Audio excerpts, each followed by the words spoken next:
Setelah menyaksikan kepergian kapal yang sebenarnya, Luo Zhenghai mulai berenang perlahan. Oh, sayangnya, tidak ada seorang pun di lautan makna yang sebenarnya. Kamu akan segera ditemukan.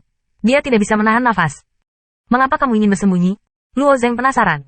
Luo Zheng tinggal di lautan makna sejati untuk sementara waktu, dan dia bertemu lebih dari 10 orang. Ini menunjukkan bahwa ada banyak orang di lautan makna sejati.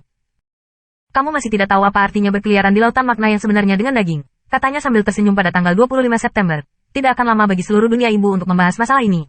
Tetapi mereka tidak dapat menemukanmu. Identitas, selama Anda tidak mengatakannya sendiri.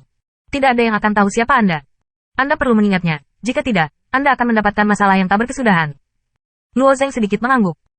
Meskipun dia hampir tidak tahu apa-apa tentang dunia ibu, dia juga tahu bahwa orang-orang Li berada dalam situasi yang buruk sekarang, dan identitasnya sangat sensitif sehingga secara alami dia akan lebih berhati-hati. Oh. Luo Zheng memandangi bagian depan laut dan bertanya lagi, berapa lebar lautan dari arti sebenarnya ini? Berapa lama untuk menyeberang? Berapa lama? Senyum tipis pada 9/527. Kali ini berbeda dari semua orang. Beberapa orang mungkin memiliki ribuan tahun, bahkan 10 juta tahun, dan beberapa orang dapat menyeberang selama setengah tahun. Ini masih lihatlah bakat, lihat peluang. Lautan makna sejati tidak memiliki lebar yang pasti. Bagi sebagian orang, mungkin sisi lain yang tidak dapat dilintasi dalam kehidupan ini, tetapi beberapa orang dapat melakukannya dalam semalam. Bagaimana denganku? Luo Zheng bertanya. Lautan makna sejati dibagi menjadi 9 paragraf. Anda dapat mencoba dan melihat apakah Anda dapat melewati paragraf pertama. Kata 9/527. Luo Zheng mengangguk, wajahnya menunjukkan keraguan, tetapi waktu tidak cukup. Dia tidak lupa bahwa dia bisa berada di kehampaan bagian bawah hujan es. Orang-orang kudus masih berjuang, dan menghabiskan terlalu banyak ruang di sini. Hantu itu tahu perubahan apa yang akan terjadi dalam kekosongan.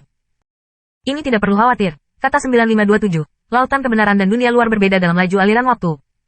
Semakin kecil dunia, semakin lambat aliran waktu, yang merupakan salah satu kebenaran dalam kekacauan. Dari perspektif kekacauan, waktu sangat lambat.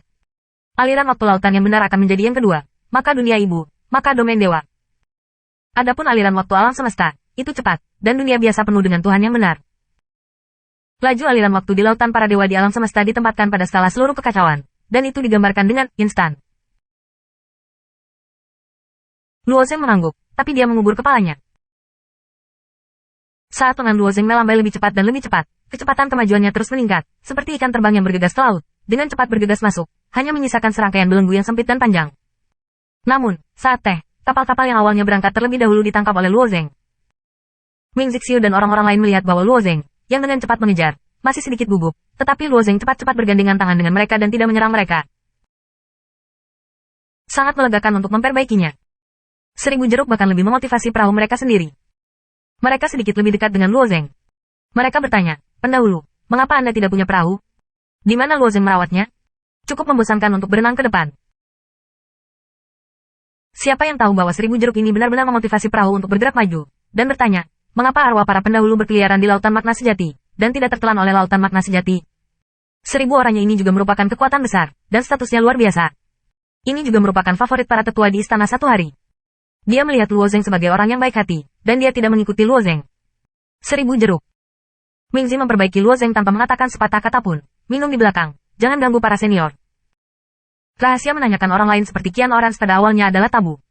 Orang di laut ini memang seperti orang baik, tetapi dia tidak diizinkan untuk secara tidak sengaja memprovokasi dia, tetapi orang tidak peduli dengan jeruk. 1000 jeruk mendengarkan, tetapi jantung hanya sedikit terpana, dan kecepatan Luo Zheng sangat cepat. Dia juga dibuka setelah beberapa saat. Melihat sosok Luo Zheng di laut, Qian Orange berkata kepada Mingsu, saya tidak berpikir dia seperti pendahulu. Tidak peduli apakah dia seorang pendahulu atau bukan, itu bukan keberadaan yang dapat kita provokasi. Lebih baik memiliki kurang dari satu hal. Mingzi memperbaiki orang ini untuk rajin dan bersemangat untuk belajar, dan terlibat dalam berbagai kegiatan.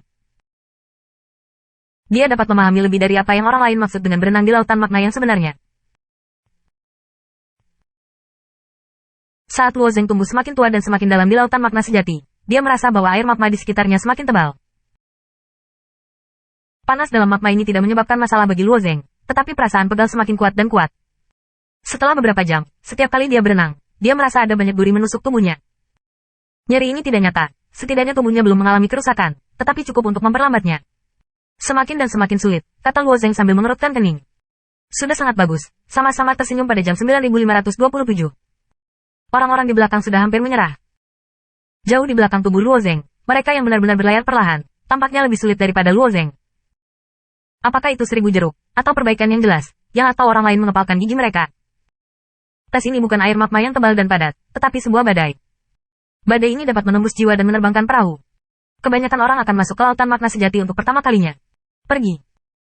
Setelah Luo Zeng berenang maju beberapa mil jauhnya, dia menemukan pita berwarna cerah di depannya. Setelah air magma melintasi pita, itu berubah menjadi merah tua. Dan di sini, rasa sakit Luo Zeng dalam daging telah mencapai dasar yang tak tertahankan.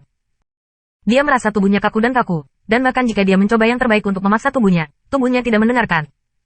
Ayo, kata 9527.